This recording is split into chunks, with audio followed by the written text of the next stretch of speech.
আসিফ মাহমুদ সজীব ভুঁইয়া তিনি তার মাথায় যে স্বৈরাচারের যে দোষর তাদের প্রেতাত্মারা ভর করেছে। আজকে ষষ্ঠ দিনের মতো ইশরাক সমর্থকদের আন্দোলন চলছে ঢাকা দক্ষিণ নগর ভবন প্রাঙ্গণে। বিশেষ করে আপনাদেরকে একটু জানিয়ে রাখতে চাই, সকাল থেকে বেলা বাড়ার সাথে সাথে এভাবেই পুরো ঢাকা দক্ষিণ নগর ভবনের সামনে প্রকম্পিত করে তুলেছেন বিএনপির নেতাকর্মীরা। তাদের একটাই দাবি, আদালত থেকে যে রায় দেওয়া হয়েছে সেই রায়ের পক্ষে ইশরাক হোসেনকে অতি দ্রুত যেন শপথ বাক্য পাঠ করিয়ে তার দায়িত্ব বুঝিয়ে দেওয়া হয়। আন্দোলনের পাশাপাশি আমরা দেখছি যে পুরো জায়গা জুড়ে এখানে ইশরাক সমর্থকরা উল্লাসে ফেটে পড়েছেন। আমরা আপনাদেরকে যদি একটু দেখাই যে এই জায়গাতে এখন কিন্তু আন্দোলনের পাশাপাশি স্লোগানের পাশাপাশি এখানে ভক্ত সমর্থকরা কনসার্ট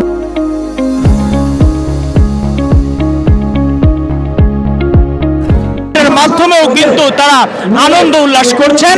পাশাপাশি বিএনপি সমর্থকরা বলছেন যে স্থানীয় সরকার মন্ত্রণালয়ের যিনি দায়িত্বপ্রাপ্ত উপদেষ্টা রয়েছেন অতি দ্রুত তিনি যেন ইশরাক হোসেনকে ঢাকা দক্ষিণের মেয়র হিসেবে শপথ বাক্য পাঠ করিয়ে সেটি বুঝিয়ে দেওয়া হয়। আর যদি সেই ইশরাক হোসেনকে মেয়র পদে শপথ বাক্য পাঠ করাতে যদি কোনো ধরনের গাফিলতি কিংবা দেরি করা হয় তাহলে কিন্তু তারা বিএনপির পক্ষ থেকে আরো দ্রুত আন্দোলনে যাবেন, এমনটাই কিন্তু তারা বলছেন। আমরা একটু আগে থেকেই দেখছি যে ইশরাক সমর্থকেরা এখানে আন্দোলন এবং স্লোগানের পাশাপাশি তারা এখানে উল্লাসে ফেটে পড়েছেন এবং আপনাদের কিন্তু দেখাতে চাই ইশরাক সমর্থকেরা কনসার্টের মাধ্যমে কিন্তু এখানে উল্লাস করছেন। এখানে বিভিন্নভাবে জিয়াউর রহমান সহ খালেদা জিয়া এবং তাদের অন্যান্য অঙ্গ সংগঠনের নেতাকর্মীদেরকে নিয়েও বিভিন্ন গানের মাধ্যমে ইশরাকের সমর্থনে কনসার্টের আয়োজন করা হচ্ছে। অর্থাৎ আপনারা দেখছেন যত সময় যাচ্ছে ততই মিছিলে মিছিলে পুরো ঢাকা দক্ষিণ নগর ভবন প্রাঙ্গণ মুখরিত করে তুলেছেন ইশরাক সমর্থকেরা। দাবিটা তো না মানি না, তার একে একে আরো কঠিন পদক্ষেপে নিব আর কি। বিএনপি এটাকে সমর্থন ঘোষণা করছে যে যেহেতু মেয়র প্রার্থী এটাকে সবাই সমর্থন দিচ্ছে, কিন্তু আসিফ নজরুলকে সমর্থন দিচ্ছে না।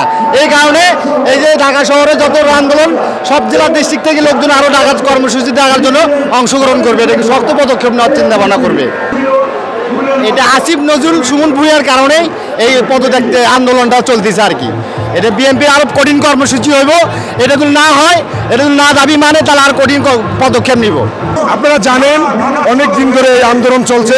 আমাদের ইশরাক ভাইয়ের যে শপথ গ্রহণ সেটাকে বিলম্বিত করছে কিছু উপদেষ্টা।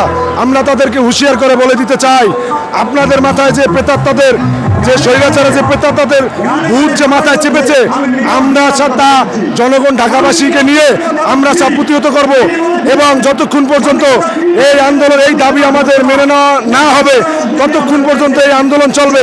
ইশরাক ভাইকে যতক্ষণ পর্যন্ত শপথ গ্রহণ না করানো হবে আমরা এর তীব্র নিন্দা ও প্রতিবাদ জানাই এবং যতক্ষণ পর্যন্ত না হবে ততক্ষণ আন্দোলন চলবে।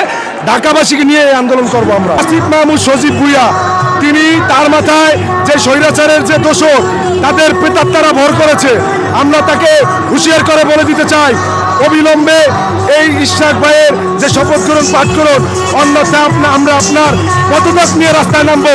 তখন আমরা আর এই দাবি নেব না, তখন আমরা দুটি দাবি নেব। অবিলম্বে যে ইশরাক ভাইয়ের যে শপথ গ্রহণ সেটা তো হবেই এবং আসিফ মাহমুদের পদত্যাগ চাই আমরা, এটা নেক্সটে আসবে ইনশাল্লাহ।